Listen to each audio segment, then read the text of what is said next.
morning everybody. How are you? আশা করি তোমরা সবাই ভালো আছো। খুলনা অনলাইন স্কুলের পক্ষ থেকে যে যেখানে আছো সবাইকে অনেক অনেক শুভেচ্ছা। আমরা গত ক্লাসে কমপ্লিটিং সেন্টেন্স শুরু করেছিলাম ক্লাস 9, 10 এবং এসএসসি পরীক্ষার্থীদের জন্য। আমাদের ক্লাসটা কমপ্লিট হয়নি।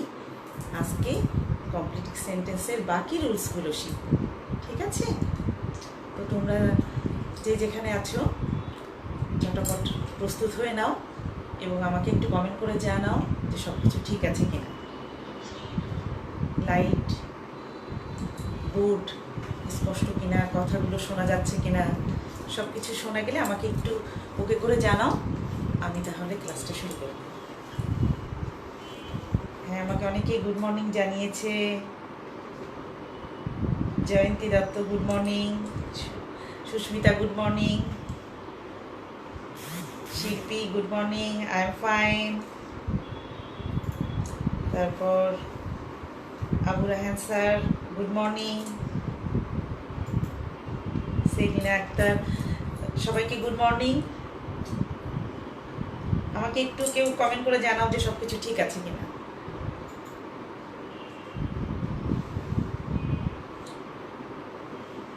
ওকে, সব কিছু ঠিক আছে, তাহলে আমরা এটা শুরু করতে পারি। Thank you everybody. আমরা যেটা ছিলাম কমপ্লিটিং সেন্টেন্সের কিছু রুলস আমরা শিখেছি, বাকি রুলসগুলো আমরা শিখব। আজকে আমি প্রথমেই যেটা তোমাদেরকে জানাতে যাচ্ছি বা শেখাতে যাচ্ছি সেটা হচ্ছে কন্ডিশনাল। কন্ডিশনালটা যদি আমরা তিনটা কন্ডিশনাল আছে, ফার্স্ট কন্ডিশনাল, সেকেন্ড কন্ডিশনাল এবং থার্ড কন্ডিশনাল, এই তিনটার স্ট্রাকচারগুলো যদি আমি ভালোভাবে আয়ত্ত করতে পারি তাহলে আমাদের কয়েকটা রুলস কভার করতে পারবো। তো প্রথমে আমরা একটু কন্ডিশনালের স্ট্রাকচারগুলো দেখে আসি, ঠিক আছে?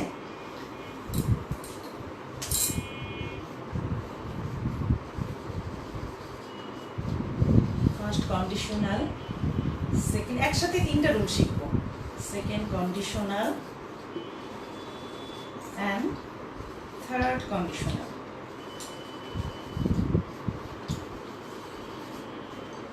এবার দেখো, আসলে কন্ডিশনাল একটা কমপ্লেক্স সেন্টেন্স। এটা একটা সাবঅর্ডিনেট ক্লজ থাকবে এবং একটা মেইন ক্লজ থাকবে। আর সাবঅর্ডিনেট ক্লজটা শুরু হবে কিন্তু ইফ দিয়ে। ইফ দিয়ে সাবঅর্ডিনেট ক্লজটা শুরু হবে, আর মেইন ক্লজটা আগেও বসতে পারে পরেও বসতে পারে। তবে শর্তটা হচ্ছে ইফ দিয়ে সাবঅর্ডিনেট যে ক্লজটা সেটা ইফ দিয়ে শুরু হবে। ওকে, এখন যে জিনিসটা আমরা দেখব, এটা হচ্ছে দুইটা কাজ। একটা কাজ হলে অন্য কাজটা হবে, মানে একটা কাজের উপরে আরেকটা কাজ নির্ভর হবে কি হবে না সেটা নির্ভর করছে। মানে তুমি যদি আসো আমি খুশি হব, তার মানে তুমি আসার উপরে আমি খুশি হওয়াটা নির্ভর করছে। তার মানে একটা কাজ ঘটবে, তার উপরে নির্ভর করবে আরেকটা কাজ হবে কি হবে না। ওকে, তাহলে এটা তিনটা কন্ডিশনাল এটা আছে। আমরা তিনটা এক গ্লেন্স আমরা দেখে আসি। মনে করো ফার্স্ট কন্ডিশনালের স্ট্রাকচার কি হবে। সাবঅর্ডিনেট ক্লজে এর ভার্বের কোন ফর্ম হবে এবং মেইন ক্লজে ভার্বের কোন ফর্ম হবে। ওকে, দেখো, ইফ দে প্লেড ওয়েল। এই যে if they played, sorry, if they play well, if they play well, এই যে একটা কন্ডিশনালের এটা সাবঅর্ডিনেট ক্লজ। ইফ দিয়ে শুরু যে অংশটা সেটা হচ্ছে তোমার সাবঅর্ডিনেট ক্লজ এটা। এরপরে মেইন ক্লজটা আমি লিখছি, if they play well they will win the game. খেয়াল করো, এই যে they will win the game. First কন্ডিশনালে আমার স্ট্রাকচারটা কি দাঁড়ালো দেখো। তোমার সাবঅর্ডিনেট ক্লজটার ভার্বটা কোন ফর্মে আছে দেখো। ভার্বটা আছে প্রেজেন্ট ইনডিফিনিট, তাই না? প্লে, ভার্বটা প্রেজেন্ট ইনডিফিনিট। মেইন ক্লজে যে ভার্বটা কিসে আছে? Future indefinite. উইল উইন, উইনটা ভার্বের প্রেজেন্ট ফর্ম এবং উইল। এখানে আমরা ক্যান ব্যবহার করতে পারি, মে ব্যবহার করতে পারি। If they play well they can win the game, অথবা they may win the game may ব্যবহার করতে পারি অথবা ক্যানও ব্যবহার করতে পারি এই উইলের জায়গায়। ক্লিয়ার? তাহলে এটা হচ্ছে ফার্স্ট কন্ডিশনালে। এটা আমাকে মনে রাখতে হবে কিন্তু এই জিনিসটা, যে আমার সাবঅর্ডিনেট ক্লজটা প্রেজেন্ট ইনডিফিনিট এবং মেইন ক্লজটা হবে ফিউচার ইনডিফিনিট, অথবা আমরা ক্যান ব্যবহার করতে পারি, মে ব্যবহার করতে পারি এবং ভার্বের প্রেজেন্ট ফর্ম। সেকেন্ড কন্ডিশনালে এসে এই সেন্টেন্সটাই দেখো, আমি এটাকে ট্রান্সফার করছি সেকেন্ড কন্ডিশনালে। এটার ভার্বের কি ফর্মটা চেঞ্জ হয়ে যায়। ইফ দে প্লেড ওয়েল, এই যে প্লেড, খেয়াল করো প্রেজেন্ট ইনডিফিনিট ছিল, সেকেন্ড কন্ডিশনালে এসে সেটা পাস্ট ইনডিফিনিট হলো। ওকে, দে উইল ছিল, এটা উড, কুড মাইট, যে কোনো একটা হবে। সাবজেক্টের পরে would could might, second conditionally এটাই পরিবর্তন, মেন ক্লজে এসে উড কুড মাইট এবং ভার্বের প্রেজেন্ট ফর্ম কিন্তু যা আছে তাই। Win the game, if they played well they would win the game. তার মানে এটা সেকেন্ড কন্ডিশনালে কি হচ্ছে, প্লেড এবং মেইন ক্লজে যে সেটা উড অথবা কুড অথবা মাইট এবং ভার্বের প্রেজেন্ট ফর্ম। ক্লিয়ার? এখন দেখো তাহলে এইটা পরিবর্তনটা হচ্ছে এই জায়গাটায় আর এই জায়গাটায়। ওকে, এবার থার্ড কন্ডিশনালে এসে দেখো এই ফর্মটা কিভাবে চেঞ্জ হয়ে যায়। If they had played well, এই যে if they had played well, এখানে দেখো এটা কোন টেন্স গেল, পাস্ট পারফেক্ট, তাই না?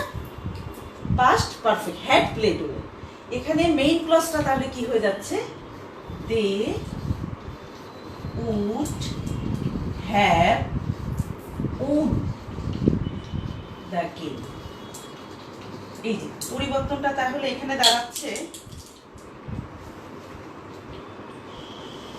উড হ্যাভ ওন, এই জায়গাটায় খেয়াল করো।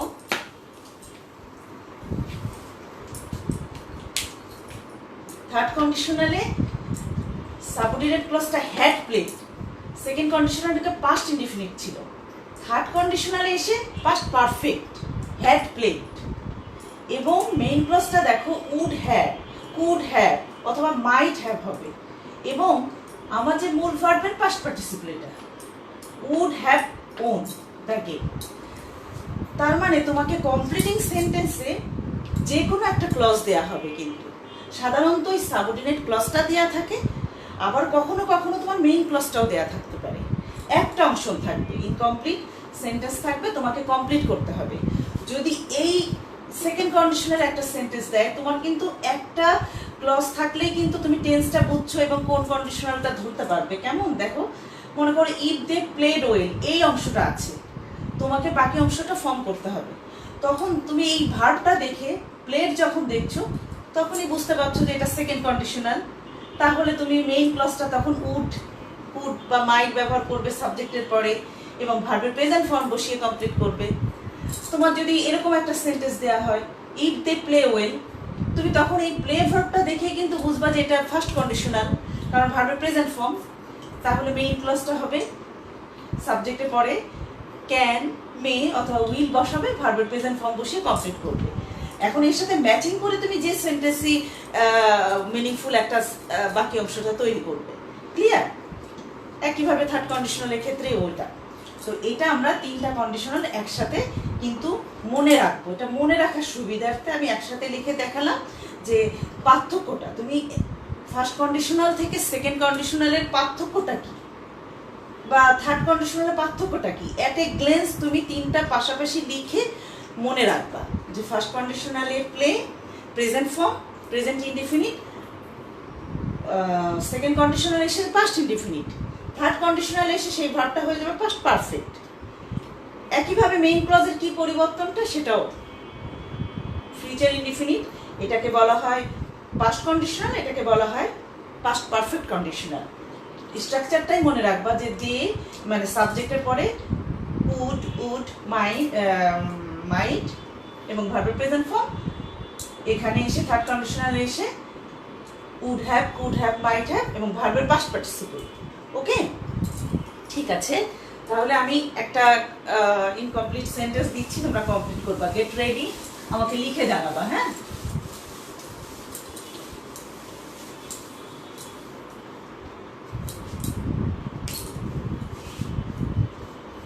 if you help the poor, এর পরের অংশটুকু আমাকে জানো। if you help the poor, ঝটাপট উত্তর দাও, এটা কি হবে, কোন কন্ডিশনাল, সেটা একটা ভার্ব আছে এখানে, যেহেতু একটা একটা কমপ্লেক্স সেন্টেন্স এবং কমপ্লেক্স সেন্টেন্সের একটা ক্লজ দেওয়া আছে, এবং এটা ইফ যেহেতু, তাহলে এটা কন্ডিশনাল। তারপরে ভার্ব দেখো, ভার্ব দেখে বুঝছো কোন কন্ডিশনাল, সেই অনুযায়ী তুমি কমপ্লিট করো। আমাকে একটু লিখে জানাও দেখি।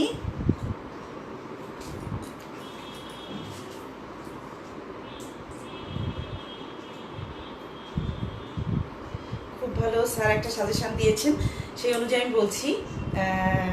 সবুজ হাসান স্যার, যে কারো যদি পার্সোনালি কোনো প্রবলেম থাকে, আমি ক্লাসটা নেওয়ার পরেও তোমরা দেখলে হতেই পারে অনেকের অনেক জায়গায় না বোঝা থাকতে পারে, অবশ্যই তোমরা সেটা কমেন্ট করে ইনবক্সে আমাকে জানাবে। আমি পরবর্তীতে তোমাদেরকে ওই প্রশ্নগুলোর উত্তর দিয়ে দেবো, ঠিক আছে, যদি কোথাও কারো না বোঝা থাকে। আচ্ছা, আমরা দেখি উত্তরগুলো দেখার চেষ্টা করি। He will become happy if you help the poor. আচ্ছা, এখানে দি পোর একটা কথা বলে রাখি, পোর তার মানে এটা কিন্তু পোরটা হচ্ছে অ্যাডজেক্টিভ, তার আগে দি বসেছে, তার মানে এটা কিন্তু একটা প্লুরাল নাউন, মানে জাতি বোঝাচ্ছে, একজনকে না। হ্যাঁ, যদি হতো if you help the poor man, তাহলে একজন হতো, সেই তার পরিবর্তে আমি, এর পরিবর্তে আমি হি লিখবো, কিন্তু এখন কিন্তু আমি দে লিখবো, কারণ এটা সবাইকে বোঝাচ্ছে।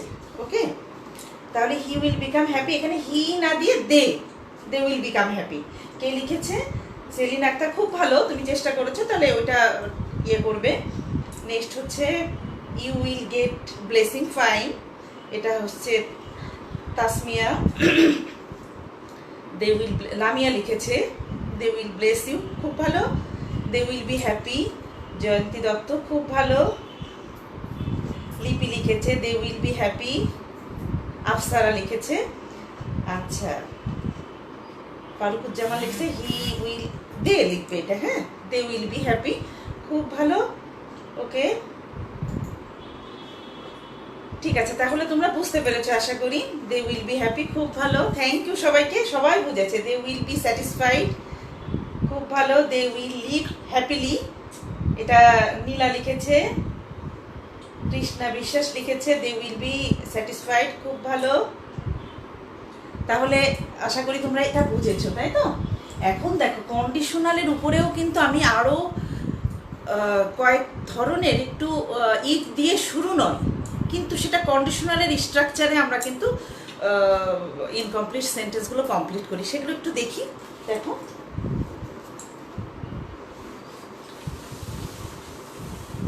একটা দেখো, এটা আনলেস, এটা কিন্তু কন্ডিশনালি। আনলেস মানে if not, negative. Unless you read attentively, এই যে unless you read attentively, unless মানে ইফ নট, এর মানেই হচ্ছে ইফ নট, মানে if you do not read attentively, এই সেন্টেন্সের মিনিং যেটা, আনলেস ইউ রিড অ্যাটেন্টিভলি, এই সেন্টেন্সের মিনিংটাও এক। তার মানে এটা একটা কন্ডিশনাল। আনলেস দেখেই তুমি বুঝে নেবা যে এই সেন্টেন্সটা negative, unless you read attentively, যদি তুমি মনোযোগ সহকারে না পড়ো। এই জন্য এর সাথে ম্যাচিং করে তোমার কমপ্লিটিংটা করতে হবে, সেন্টেন্সটা কমপ্লিট করতে হবে। তাহলে কি হতে পারে? Unless you read attentively you will not get good marks in the exam, অথবা you will fail in the exam, অথবা you will not learn anything. Okay, এরকম। তাহলে আমরা লিখে ফেলি you will not learn. Okay, এই যে তোমার এর সাথে ম্যাচিং করে কমপ্লিট করবা সেন্টেন্সটা, এবং সেটা একটা ফার্স্ট কন্ডিশনাল।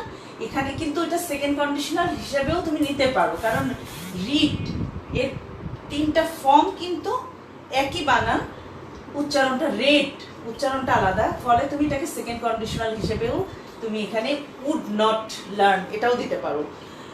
তাহলে এটা আনলেস দিয়ে, আমার মেইন বিষয়টা হচ্ছে এখানে আনলেস থাকলে তুমি সেটাকে নেগেটিভ ওয়ার্ড, এটা আনলেস ইউ রিড, মানে কন্ডিশনালের স্ট্রাকচারে তুমি এটা কমপ্লিট করবা। আরেকটা দেখো, আরেকটা আছে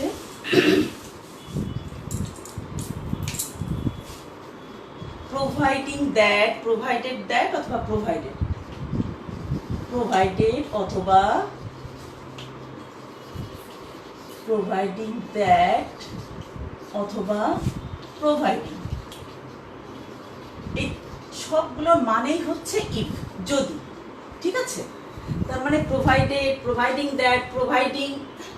দ্যাট, তো এইগুলো সবগুলো এটা প্রোভাইডেড দ্যাট, এই সবগুলো মানেই হচ্ছে ইফ। তার মানে এইগুলো পেলেও তুমি কন্ডিশনালের স্ট্রাকচারে কমপ্লিট করবা।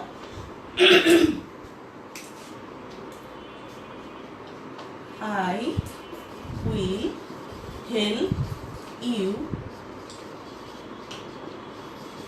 provided that, তোমাকে এরকম একটা সেন্টেন্স দেয়া থাকলো, অথবা শুধু প্রোভাইডেড যদি থাকে, তুমি আবার দ্যাট বসিয়ে কমপ্লিট করবে না কিন্তু, কারণ প্রোভাইডেড মানেও ইফ, প্রোভাইডিং দ্যাট মানেও ইফ, এবং প্রোভাইডেড দ্যাট সেটাও মানে ইফ। ফলে তুমি I will help you, provided যদি শুধু থাকে তাহলে এরপরে তুমি সেন্টেন্সটা কমপ্লিট করবা, দ্যাটটা বসানো লাগবে না, যদি যেটাই থাকুক সেই পর্যন্ত এরপর থেকে সাবজেক্ট দিয়ে তুমি কমপ্লিট করবা। তাহলে আই উইল হেল্প ইউ এটার মানে কি ইফ, যদি, তাহলে এরকম ইফটা মনে করে তুমি কমপ্লিট করো, I will help you if, complete করো। তাহলে কি কি কি আমরা ম্যাচিং করতে পারি, আই উইল হেল্প ইউ, তোমাকে সাহায্য করব যদি তুমি আমাকে পছন্দ করো, মনে করো ইফ ইউ লাইক মি, এই যে, তার মানে সেন্টেন্সটা কি দাঁড়ালো, I will help you provided that you like me, provided that you like me. Okay, তাহলে স্ট্রাকচারটা কি ক্লিয়ার? তিনটার মানেই হচ্ছে ইফ, মানে যদি, ফলে এটা যদি আমি পাই এরপরে ইফটা মনে করে আমি কমপ্লিট করব, এবং অবশ্যই কন্ডিশনালের যে তিনটা স্ট্রাকচার আছে সেই অনুযায়ী। ফার্স্ট কন্ডিশনাল ছিল দেখে এই যে আমরা প্রেজেন্ট ইনডেফিনিট টেন্স এটা করলাম। ওকে, আচ্ছা নেক্সট আমরা নেক্সট রুলটাই চলে যাই এবার।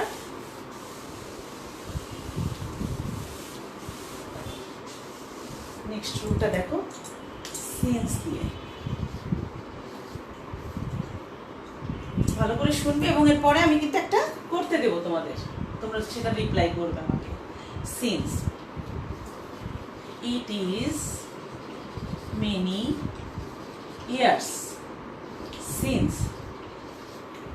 এই যে তোমার যদি সিন্স পাও মাঝখানে এবং তার আগে একটা ক্লজ থাকবে, পরে একটা ক্লজ থাকবে, তো আমি যদি মাঝখানে সিন্স পাই এবং তার আগে একটা ক্লজের কোন টেন্সে আছে সেটা আমি দেখে নেব, সেই টেন্সের উপর ভিত্তি করে আমি পরবর্তী অংশের টেন্সটা, ভার্বের টেন্সের ফর্মটা আমি নির্দিষ্ট করবো কোন ফর্মে হবে। সিন্সের আগে কোন টেন্স আছে দেখো তো, এখানে ইজ আছে, তাই না? ইজ আছে, তার মানে প্রেজেন্ট ইনডিফিনিট টেন্স, অথবা এখানে যদি প্রেজেন্ট পারফেক্ট টেন্সও হয়, বিষয়টা মনে করো যে many years have passed since, এই দুটোর স্ট্রাকচারই এক হবে। মেনি ইয়ার্স হ্যাভ পাস্ট কোন টেন্সে আছে? প্রেজেন্ট পারফেক্ট, তাই না? আর এটা কোন টেন্সে আছে? Present indefinite. তার মানে আমার সিন্সের আগের ক্লজে যদি প্রেজেন্ট ইনডিফিনিট অথবা প্রেজেন্ট পারফেক্ট টেন্সের ভার্বটা থাকে, পরের অংশের ভার্বটা হবে পাস্ট ইনডিফিনিট। ওকে, যেমন it is many years since I visited him, এই যে সিন্স আই ভিজিটেড, এই যে ভার্বটা দেখো ভিজিটেড, পাস্ট ইনডিফিনিটে করলাম, এটাও একই, আই ভিজিটেড হিম, এটাও পাস্ট ইনডিফিনিট। তার মানে আমার এটা রুলটা হচ্ছে সিন্সের আগে যদি পাস্ট প্রেজেন্ট টেন্সে অথবা প্রেজেন্ট পারফেক্ট টেন্সে, দেখো হ্যাভ পাস্ট আছে, প্রেজেন্ট পারফেক্ট টেন্সে ভার্বটা থাকে, পরের অংশের ভার্বটা হবে পাস্ট ইনডিফিনিটে। এর সাথে ম্যাচিং করে তুমি আই মেড হিম অথবা আই ওয়েন্ট টু লন্ডন যেটাই দাও, ম্যাচিং করে তুমি সেন্টেন্সটা কমপ্লিট করবে, কিন্তু ভার্বটা হবে পাস্ট ইনডিফিনিটে। ক্লিয়ার? কিন্তু যদি হয় ভার্বটা পাস্ট ইনডিফিনিটে যদি হয়, মনে করো এখানে ইট ওয়াজ যদি হয়, ইট ওয়াজ মেনি ইয়ার্স, ইট ওয়াজ মেনি ইয়ার্স সিন্স, যদি এমন হয় তখন কি হবে? ভার্বটা পাস্ট ইনডিফিনিটে আছে আর তখন এটা had visited, past perfect tense হবে, আই হ্যাড ভিজিটেড হিম। ওকে, তার মানে প্রথম অংশের ভার্বটা যদি পাস্ট ইনডিফিনিটে হয়, পরের অংশের ভার্বটা হবে পাস্ট পারফেক্ট টেন্স। ক্লিয়ার? এবার তাহলে আমি তোমাদেরকে একটা করতে দেই। 5 years past since, করোটা কমপ্লিট করো। 5 years past since কি হবে?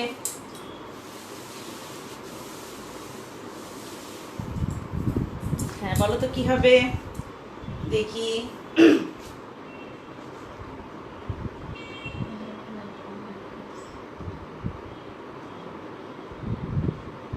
আচ্ছা, একজন লিখেছে M S Siddique, we had played online games. ও সীমা লিখেছে, সামি লিখেছে থ্যাংক ইউ। ঠিক আছে, 5 years past since we had played online games, খুব ভালো। I had met you, Oishi লিখেছে খুব ভালো। জয়ন্তী দত্ত লিখেছে I had seen you last, I had seen fine, খুব ভালো, ঠিক হয়েছে। তারপরে রিহাম, আই হ্যাড গান দেয়ার, কারেক্ট, খুব ভালো হয়েছে। নীলা লিখেছে I had seen him, right. Shilpi লিখেছে আই হ্যাড সিন হিম, খুব ভালো। তারপরে Faima, I had seen you, এটা তো I had met you, seen you. Saima Akter, খুব ভালো। আচ্ছা, I met you, I had visited Dhaka. তারপরে বর্ণ লিখেছে আই হ্যাডন্ট সিন ইউ, ঠিক আছে, খুব ভালো। তো সবাই সঠিক আনসার করেছো, থ্যাংক ইউ। আচ্ছা, হ্যাঁ নিহার বিশ্বাস আমাকে হাই সিস্টার লিখেছে, থ্যাংক ইউ নিহার। আমরা নেক্সট রুলে চলে যাই, ঠিক আছে? আমরা আজকে টার্গেট যে আমাদের এই কমপ্লিটিংটা শেষ করা, এই জন্য আমরা একটু দ্রুত আগাবো। নেক্সট দেখো, সো দ্যাট, এই স্ট্রাকচার সো দ্যাট মানে হচ্ছে যাহাতে। হ্যাঁ, আচ্ছা, খুব সহজ। এখন আমরা খুব দ্রুত আগাতে পারবো, খুব সহজ সহজ রুলস আছে দেখো। সো দ্যাট, এবং শেষে আমরা একটা কোশ্চেন কিভাবে আসে বোর্ডে, দুইটা কোশ্চেন, আমরা দুইটা বোর্ডের কোশ্চেন ফলো করব বা একটু পর্যালোচনা করব আমরা এটা শেষে। দেখো সো দ্যাট থাকলে কি হবে? দি ফার্মার্স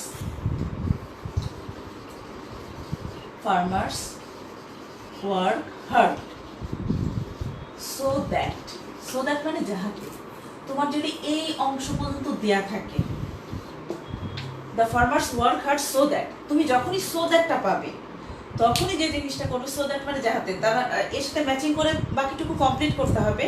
এবং কমপ্লিট করার জন্য যেটা মনে রাখতে হবে যে আমি একটা সাবজেক্ট দিব এখানে, সাবজেক্টের পরে এখানে যদি ভার্বের প্রেজেন্ট ফর্ম থাকে, মানে প্রেজেন্ট টেন্সে থাকে, তাহলে পরের অংশের ভার্বের আমি পরের অংশের সাবজেক্টের পরে ক্যান অথবা মে বসাবো। যেমন এখানে ওয়ার্ক আছে, আমি সেন্টেন্সটা কমপ্লিট করি তারপরে বুঝাই। দেখো, the farmers work hard so that they can get good harvest. এই যে the farmers work hard so that they can get good harvest, এই জায়গাটায় যে জিনিসটা আমি বোঝাতে যাচ্ছি যে পরের অংশে, সো দ্যাটের পরের অংশে এই যে ক্যান ব্যবহার করছি, ক্যানটা কেন? এখানে প্রেজেন্ট টেন্সে আছে ওয়ার্ক, এবং ক্যানের পরে ভার্বের প্রেজেন্ট ফর্ম বসিয়ে কমপ্লিট করবো, দে ক্যান গেট। কিন্তু এটা যদি ওয়ার্কড হতো, দি ফার্মার্স ওয়ার্কড হার্ড, তখন এটা কুড হতো অথবা মাইট হতো, তখন এটা হয়ে যেত কুড অথবা মাইট। ঠিক আছে, এটা ক্যান অথবা মে যে কোনো একটা দিতে পারো তুমি। প্রেজেন্ট, সো দ্যাট এর আগে যদি তুমি প্রেজেন্ট টেন্সে পাও, প্রেজেন্ট ইনডিফিনিট বা প্রেজেন্ট টেন্সে যদি থাকে চারটা ফর্মের, তখন আমার মেইন ক্লজ বা সো দ্যাট এর পরে সাবজেক্টের পরে ক্যান অথবা মে ব্যবহার করবে এবং ভার্বের প্রেজেন্ট ফর্ম দিয়ে আমরা কমপ্লিট করব। ওকে। আর যদি তুমি দেখো যে আমার ভার্বের পাস্ট ফর্মটা আছে মেইন এই সো দ্যাট এর আগে পাস্ট ইনডিফিনিটে আছে, তখন তুমি যখন সো দ্যাটের পরে যে ক্লজটা তুমি তৈরি করবা সেটাকে তুমি সাবজেক্টের পরে কুড অথবা মাইট বসাবা এবং ভার্বের প্রেজেন্ট ফর্মে কিন্তু হবে, ভার্বের প্রেজেন্ট ফর্ম। ক্লিয়ার? তাহলে the farmers work hard so that they can get good harvest, অথবা যদি এরকম হয় the farmers worked hard so that they could get good harvest. Clear? তাহলে আমরা একটা করি, দেখি এই স্ট্রাকচার আমরা করি।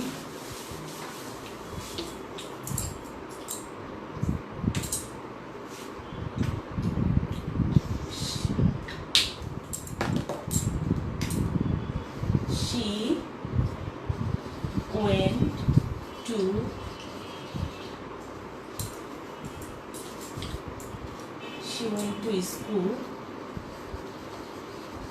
so that, এরপরে কমপ্লিট করো তো দেখি। she went to school, went, তুমি যেটা দেখবা যে প্রথমে আমি ইনকমপ্লিট সেন্টেন্স পাওয়ার পরে প্রথমে দেখবো যে এখানে কি ক্লু আছে, so that। এটা দেখার পরে আমি দেখবো যে ভার্বটা কোন ফর্মে আছে, পাস্ট ইনডিফিনিটে। এখন আমি ফর্ম করব পরের অংশটুকু, তাহলে এই অনুযায়ী আমি কমপ্লিট করব। এটা কমপ্লিট করো দ্রুত, দেখি দ্রুত কমপ্লিট করো। She went to school so that, কি লিখো দেখি আমি করতে পারছো কিনা তোমরা।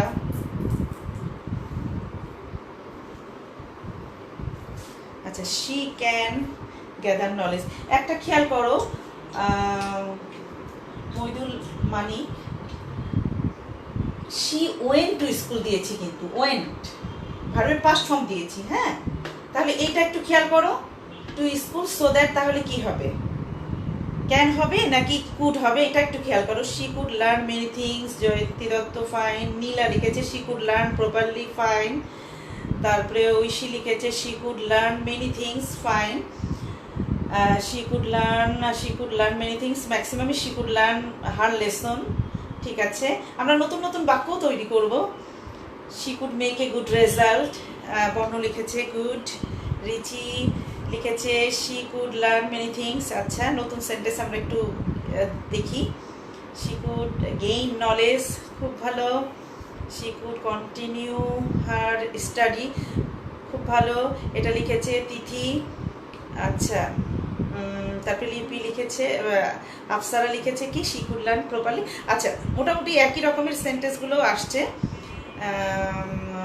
she could acquire knowledge, সপ্তর্ষি লিখেছে, সিনথিয়া কি লিখেছে she could get good lesson, খুব ভালো।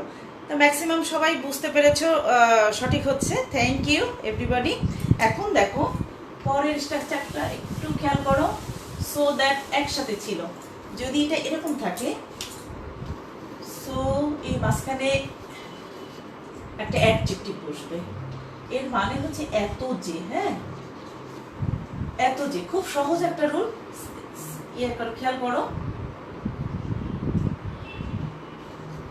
The some is so hard, মনে করো দ্যাট। যদি সেন্টেন্সে এমন ভাবে দাঁড়ায়, তোমাকে এরকম একটা ইনকমপ্লিট সেন্টেন্স দেয়া হয় যে সো থাকলো এবং সো দ্যাট কিন্তু একসাথে মিনিং আলাদা, স্ট্রাকচার আলাদা, কিন্তু সো এটা কিন্তু একসাথে নয়, আলাদা। এর মাঝখানে একটা অ্যাডজেক্টিভ আছে, সো হার্ড দ্যাট। তাহলে দেখো, the sum is so hard that, অঙ্কটি এত কঠিন যে, যদি এরকম থাকে তাহলে আমরা যেটা কমপ্লিট করার জন্য যেটা প্রয়োজন সেটা হচ্ছে এরপর একটা সাবজেক্ট বসাবো, ক্যান নট, প্রয়োজনে ক্যান নট, অথবা কুড নট আসবে। যদি এখানে প্রেজেন্ট টেন্সে থাকে ভার্বটা তাহলে ক্যান নট, যদি পাস্ট টেন্সে থাকে তাহলে কুড নট। ওকে, তাহলে এখানে কি the sum, is so hard that I can not. এই যে এইটুকু খেয়াল রাখবে যে সাবজেক্ট তুমি এখানে যেটা খুশি দাও এর সাথে ম্যাচিং করে তারপর আমরা ক্যান নট বসাচ্ছি, কারণ ইজ আছে। যদি এখানে ওয়াজ থাকতো তাহলে কুড নট বসাতাম। Okay, can not understand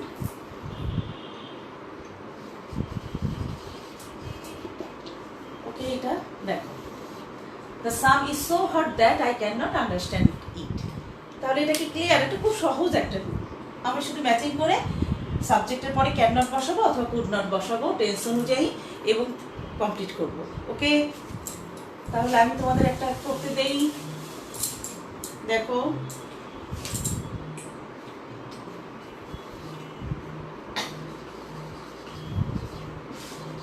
the man was so poor that, complete করো দেখি। the man was so poor that, এরপরে কি হবে দেখি। the man was so poor that, তার মানে মানুষটি এত গরিব যে, এত গরিব যে। তুমি এরপরে ম্যাচিং করে সেন্টেন্সটা কমপ্লিট করার জন্য এমন একটা মিনিংফুল সেন্টেন্স তৈরি করো যেখানে তুমি ক্যান নট অথবা কুড নট যেটা প্রয়োজন পড়ে সেটা দিয়ে তুমি কমপ্লিট করতে পারো। ওকে, you cannot solve it, আচ্ছা এর আগে I can do it। the man was so poor that, এরপরে তাহলে কি হবে?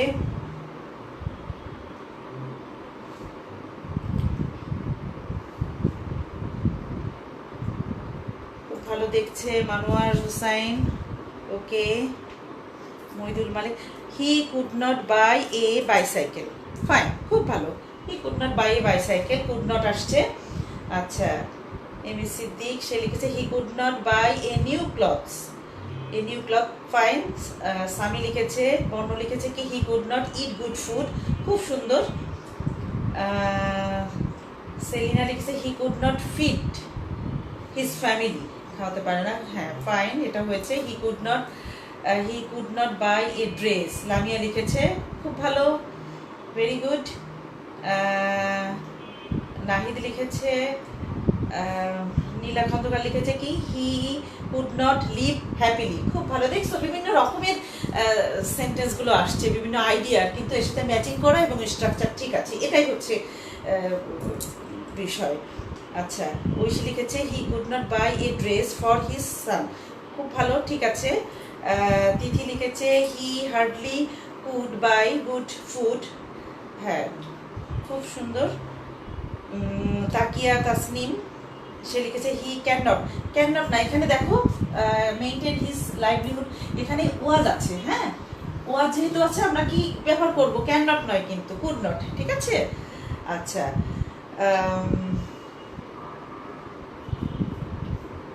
কৃষ্ণা বিশ্বাস লিখেছে he could hardly it.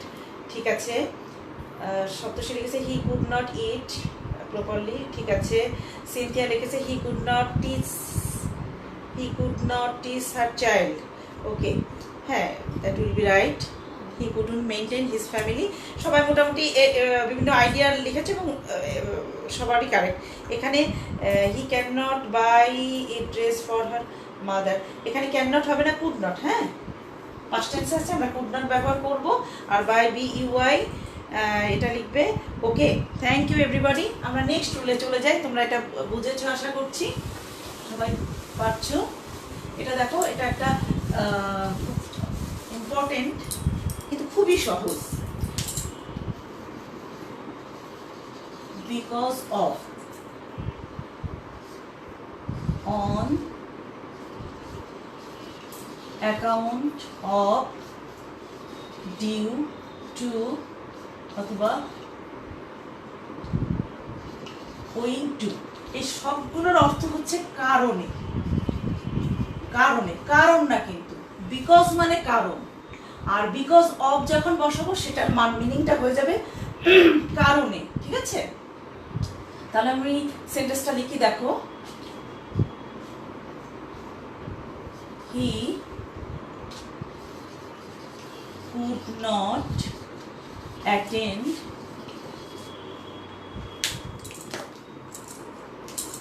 attend the meeting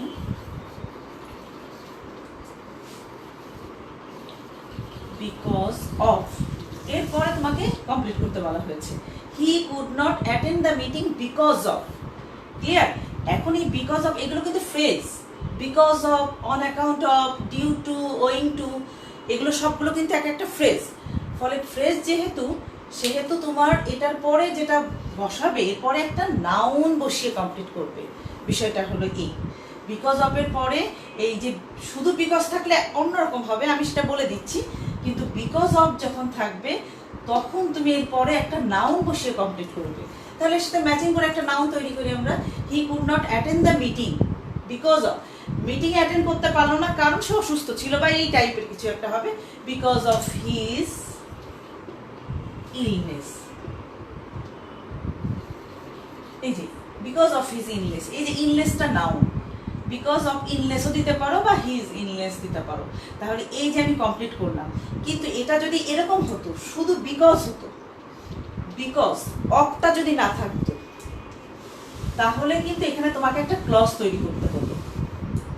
এখানে যদি শুধু বিকজ হতো, হি could not attend the meeting because, কারণ, এরপরে তোমাকে একটা সাবজেক্ট তারপরে ভার্ব বসিয়ে কমপ্লিট করতে হতো। বিকজ তখন আমাকে করতে হতো বিকজ হি ওয়াজ ইল, এরকম আমাকে তাহলে এটা কমপ্লিট করতে হতো, হি ওয়াজ ইল। তবে তোমাকে যদি বিকজ পর্যন্ত দিয়ে তোমাকে একটা ইনকমপ্লিট সেন্টেন্স দেওয়া হয়, তুমি কিন্তু অফ বসিয়ে কমপ্লিট করবে না। তোমাকে এটাই পরীক্ষা করার জন্যই দেওয়া হয়েছে বিকজের পরে তুমি আরেকটা ক্লজ তৈরি করতে পারো কিনা, ঠিক আছে? তো তখন তুমি সাবজেক্ট ভার্ব বসিয়ে কমপ্লিট করবে, এর সাথে ম্যাচিং করে, কিন্তু তুমি বিকজের পরে অফ বসিয়ে দেবে না। তোমাকে যখন অফ দিবে তখন বিকজের পরে অফ দেওয়ার, এটা অফ দিলে তখন তোমাকে বুঝতেই হবে যে এরপরে আমাকে একটা নাউন বসিয়ে কমপ্লিট করব। ওকে, মনে থাকবে এই জিনিসটা। এখানে এই বিকজ অফ এর জায়গায় অন অ্যাকাউন্ট অফ বসানো যায়, ডিউটি বসানো যায়, ওয়িং টু বসানো যায়। যেমন he could not attend the meeting on account of his illness, এটা হতে পারে। He could not attend the meeting due to his illness, অথবা he could not attend the meeting owing to his illness, একই কথাই। Because of এর এগুলো কিন্তু সব সিনোনিমস, ফলে এটার মানে যা, এটার মানে সবগুলোর মানে হচ্ছে কারণে। আর বিকজ থাকলে আমি তো বোঝালাম যে ওইটা করতে হবে, ক্লিয়ার? তাহলে আমি একটা করতে দিই তোমাদের।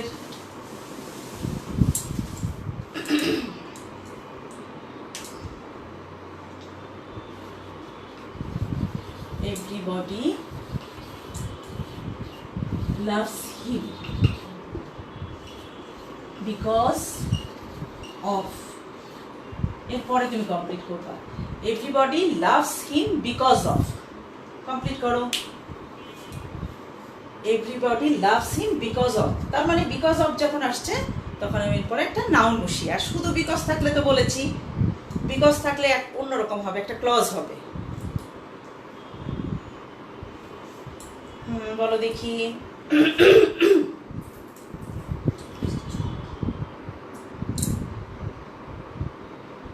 Because of his mentality, fine, খুব ভালো।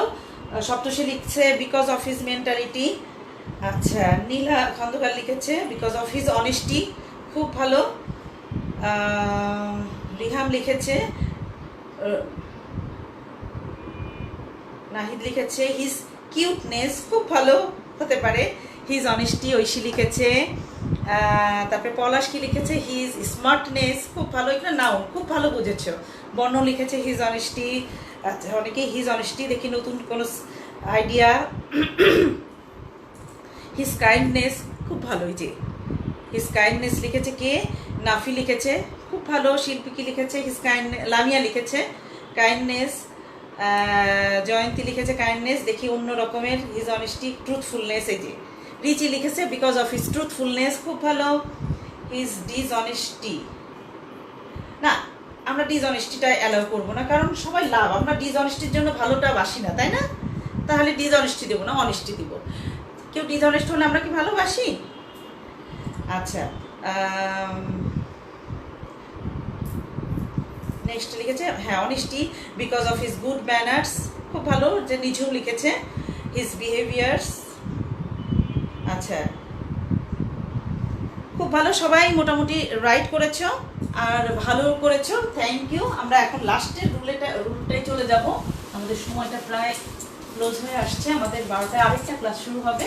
আচ্ছা, খেয়াল করো, রিলেটিভ প্রোনাউন খুব ইম্পর্টেন্ট, দেখো এটা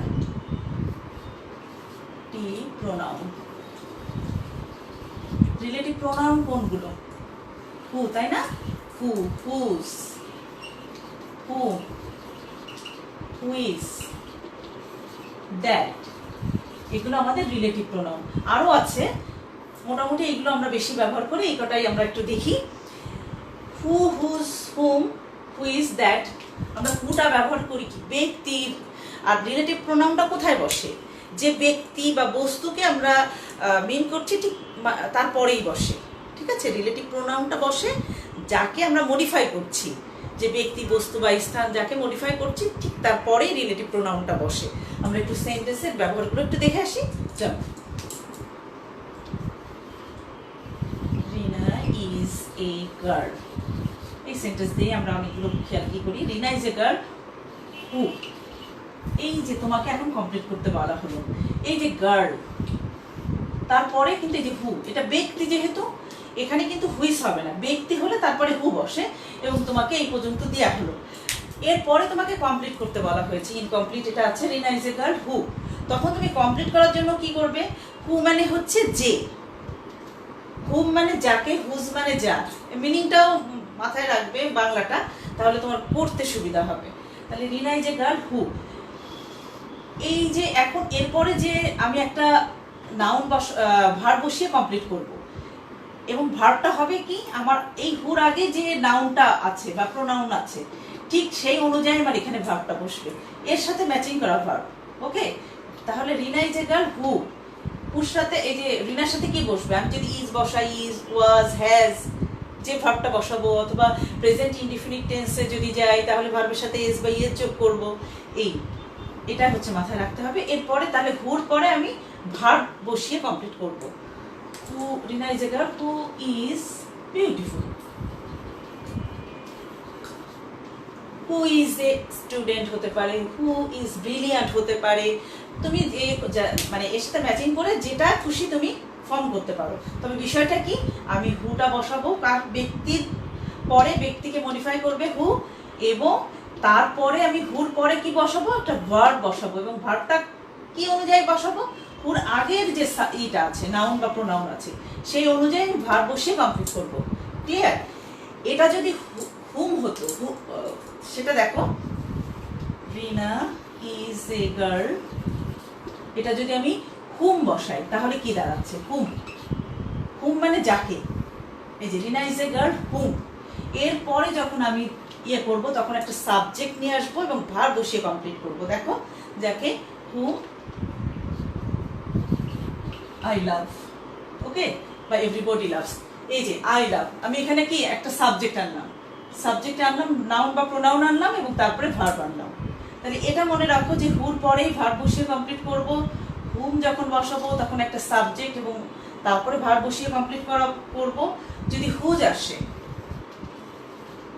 রিনা is a girl whose, whose মানে যা, তাহলে এরপরে আমি কিভাবে কমপ্লিট করব? হুজ, তাহলে whose mother, whose teacher, whose hair বা হুজ ব্যাগ, মানে যার মা অথবা যার চুল অথবা যার, এই যে এইভাবে তুমি জিনিসটা কমপ্লিট করবা। তাহলে Rina is a girl whose, মনে করো mother is a teacher, okay, whose mother is a teacher. তখন কিন্তু এই মাদারটা কিন্তু সাবজেক্ট হলো না, এই যে হুজ মাদার, এই পুরাটা সাবজেক্ট মনে করে নিয়ে ভার্ব বসিয়ে কমপ্লিট করবা। ওকে, নেক্সট দেখো, তাহলে এখানে হু, হুজ, হুম হয়ে গেল। আমরা এইভাবে হুর পরেই সাবজেক্ট বসিয়ে ভার্ব বসিয়ে কমপ্লিট করব। হুম আসলে আমি একটা সাবজেক্ট নিয়ে এসে কমপ্লিট করব, আর হুজ থাকলে হুজের পরে একটা নাউন আনবো, এবং সেই নাউন এবং হুজ মিলে হচ্ছে আমার সাবজেক্টটা হবে, এবং তারপরে এই অনুযায়ী ভার্ব বসিয়ে কমপ্লিট করব। ক্লিয়ার? আচ্ছা, এখন দেখো হুইস এবং দ্যাট এর ক্ষেত্রে কি করি।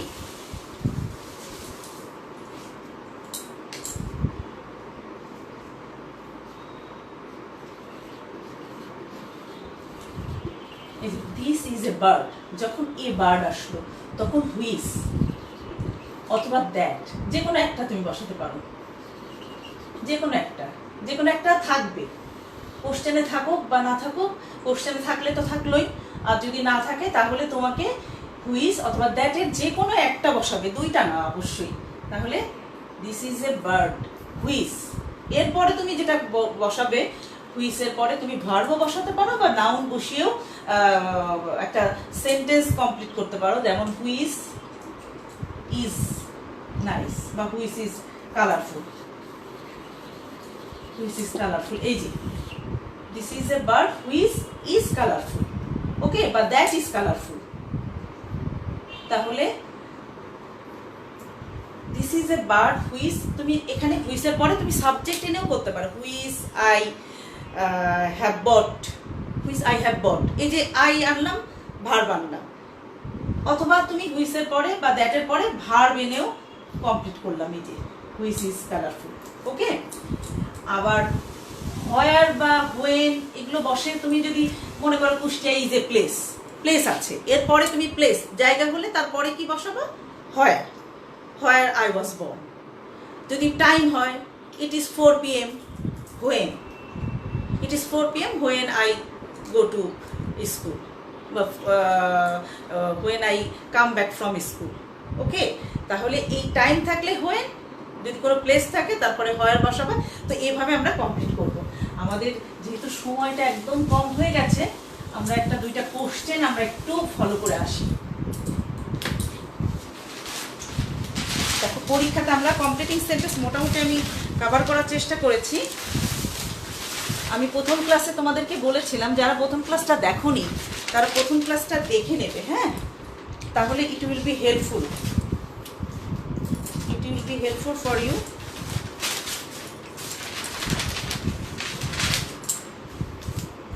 আমি প্রথম ক্লাসে একটা জিনিস বলেছিলাম, যদি তোমাদের কোশ্চেনগুলো ওই কমপ্লিটিং সেন্টেন্সের কোশ্চেনগুলো ইন্ডিভিজুয়াল আসতে পারে অথবা একটা কন্টেন্ট অনুযায়ী হতে পারে। যেমন তুমি একটু দেখে নাও, একটু খেয়াল করো যে এতক্ষণ আমরা শিখলাম কমপ্লিটিংগুলো পরীক্ষাতে কিভাবে আসবে। এখানে দেখো 5টা সেন্টেন্স এবং 5টা সেন্টেন্সের জন্য 5 মার্কস। এটা চট্টগ্রাম বোর্ডে আসছিল 2019 সালে। এটা কিন্তু 5টা কিন্তু ইন্ডিভিজুয়াল 5টা সেন্টেন্স, মানে কোনো কানেকশন নেই একটার সাথে আরেকটা। খেয়াল করো, একটা ওয়ার্ক ফার্স্ট লিস্ট, ও আচ্ছা এই সূত্রটা তোমাদের পড়ানো হয়নি। এটা ওয়ার্ক ফার্স্ট লিস্ট, যদি লিস্ট থাকে তাহলে পরের লিস্ট মানে হচ্ছে নতুবা, ওকে। তো এর পরে যেটা আমি ফর্ম করব সেটা সাবজেক্টের পরে শুড অথবা মাইট বসাবে, এবং পরের অংশে কখনোই নেগেটিভ ওয়ার্ড আসবে না, কারণ এটা এই লিস্টটাই হচ্ছে একটা নেগেটিভ ওয়ার্ড। ফলে এর পরের অংশ তুমি যখন কমপ্লিট করবা তখন সেখানে নেগেটিভ ওয়ার্ড আসবে না, কিন্তু সাবজেক্টের পরে শুড অথবা মাইটের যে কোনো একটা বসিয়ে কমপ্লিট করবা। যেমন walk fast lest, you should miss the bus, এরকম হতে পারে। ইট ইজ হাই টাইম, দেখো এর সাথে কিন্তু ম্যাচিং না, মানে মিনিং এর কোনো মিল নেই। ইট ইজ হাই টাইম তোমরা শিখেছো, উই ওয়েন্ট দেয়ার বা কমপ্লিট করবা। The man was so weak, দেখছো ওটার সাথে একটা ইয়ে নাই। এইচটিস ইন টাইম সেভস নাইন, এটা কিন্তু একটা প্রবাদ বাক্য, এটা কোনো স্ট্রাকচারের সাথে যাবে না। কিছু প্রবাদ বাক্য তুমি শিখে রাখবে, okay. Where there is a will there is a way, ইচ্ছে থাকলে উপায় হয়। তো a drowning man catches at a straw, অনেক কিছু আছে। তো ওইগুলো কিছু কিছু তোমরা শিখে রাখবে। এইচটিস ইন টাইম সেভস নাইন, মানে সময়ের 1/4 অসময়ের 10/4, এটার মানে। নেক্সট দেখো, অ্যাজ হি ওয়াজ মেরিটোরিয়াস, এই যে অ্যাজ, গত ক্লাসে আমি শিখিয়েছিলাম অ্যাজ বা সিন্স দিয়ে যদি তোমার কোনো সেন্টেন্স হয়, যেহেতু সে মেরিটোরিয়াস, হি দিয়ে তুমি এর সাথে ম্যাচিং করে সেন্টেন্স কমপ্লিট করবো পাস্ট ইনডিফিনিট টেন্সে, ওকে। তাহলে এটা দেখো আমি যেটা বোঝাতে চাচ্ছি যে সেটা এটার সাথে এটার কিন্তু কোনো মিনিংয়ের কোনো নেই, ম্যাচিংটা নেই, একটা কন্টেন্ট না, ইন্ডিভিজুয়াল একটা সেন্টেন্স। ফলে আমরা যে স্ট্রাকচারগুলো ইন্ডিভিজুয়ালি শিখেছি সেগুলোই তোমার এখানে কিন্তু সেন্টেন্সের বাকি অংশটা কমপ্লিট করবা, ওকে। কিন্তু আরেকটা কোশ্চেন দেখো, সেই কোশ্চেনটা দেখলে বুঝতে পারবা যে ওইটার জন্য তোমাকে আবার একটু চিন্তা করতে হবে। যেমন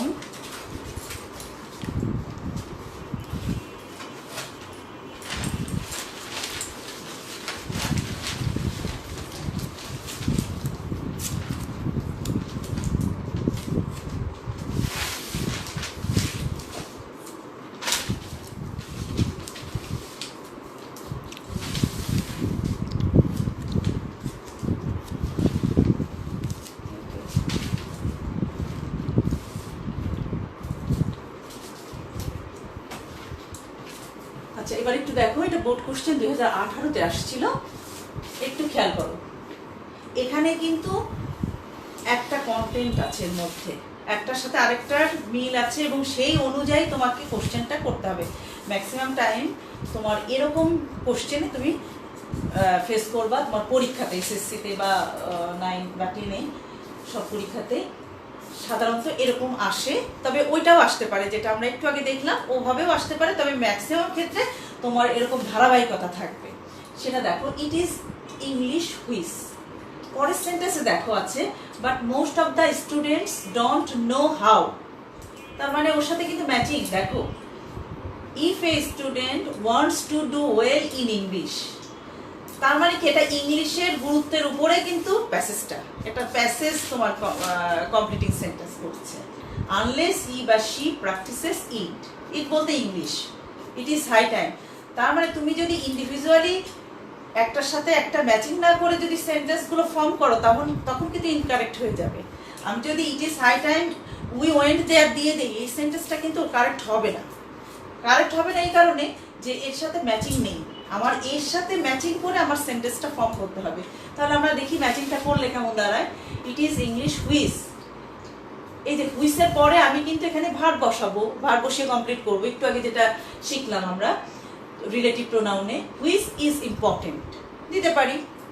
আচ্ছা, তো তোমাকে ওইভাবে কিন্তু হুইচ ইজ ইম্পর্টেন্ট এই মানে এইটাই যে লিখতে হবে তা নয়, আমার ইংলিশের গুরুত্ব নিয়ে আমি একটা বাকি অংশটা ফর্ম করব, ঠিক আছে। But most of the students don't know how, এই যে হাউ মানে এই ইংলিশের সাথেই কিন্তু related. Don't know how to do well in English বলতে পারি, how to do well in English জানে না। Okay, if a student wants to do well in English, দেখো এখানে কিন্তু আইডিয়াটা আসছে যে এখানে মানে কিভাবে যে want to do well in English যদি চায়, কিভাবে করতে হবে ভালো জানে না। যদি তারা জানতে চায়, এই যে কন্ডিশনাল আসছে, তুমি স্ট্রাকচারগুলো শিখেছো না, দেখো স্ট্রাকচারগুলো সব জায়গায় আছে, কিন্তু আবার এখানেও মাথায় যে জিনিসটা রাখতে হবে, মিনিংটা রাখতে হবে যে আমার সাথে ম্যাচিং যেন হয়। If a student wants to do well in English, কি করবে? He will practise more and more. Okay, এরকম জাতীয় তোমাকে ভাবতে হবে এবং কমপ্লিট করতে হবে। দেখো, unless he R she practises it, এই যে আনলেস, এটাও কিন্তু কন্ডিশনাল, আমরা প্রথমে শিখে আসছি। তো এটা কোন কন্ডিশনাল? এটাও ফার্স্ট কন্ডিশনাল ছিল, এটাও ফার্স্ট কন্ডিশনাল। দেখো, এই অনুযায়ী তোমাকে এটা শেষ করতে হবে। Unless he R she practises it, যদি এটা না শেখে কি হবে? He will not get good marks in English, অথবা he will fail in English. Okay, next হচ্ছে ইট ইজ হাই টাইম। এই যে তাহলে it is high time we went there দিলে হচ্ছে না, it is high time we কি দেবে? We practised English. ওকে, এখানে আমার কিন্তু ইয়েটা ঠিক রাখতে হবে, স্ট্রাকচারটাও ঠিক রাখতে হবে। তো এই পর্যন্তই, আশা করি তোমরা কতটুকু শিখতে পেরেছো তোমরা আমাকে কমেন্ট করে জানাবে। কোথাও যদি না জানা থাকে, না বোঝা থাকে, অথবা কোনো প্রশ্ন থাকে, অবশ্যই তোমরা নেক্সট টাইম মানে কমেন্ট বক্সে তোমরা এখন ভিডিওটার পর দেখার পরে তোমরা কমেন্ট বক্সে লিখে তোমাদের প্রশ্নগুলো জানাতে পারো। আমি নেক্সট ক্লাসে তোমাদের এগুলোর উত্তর দেওয়ার চেষ্টা করব, বা আমি কমেন্ট করেও তোমাদেরকে জানাতে পারি। তো এই পর্যন্তই, সবাই ভালো থাকো, সুস্থ থাকো। আমাদের পরবর্তী আরেকটা ক্লাস শুরু হচ্ছে, সেটা দেখার আমন্ত্রণ জানিয়ে সবাইকে মঙ্গল কামনা করে শেষ করছি। Thank you everybody.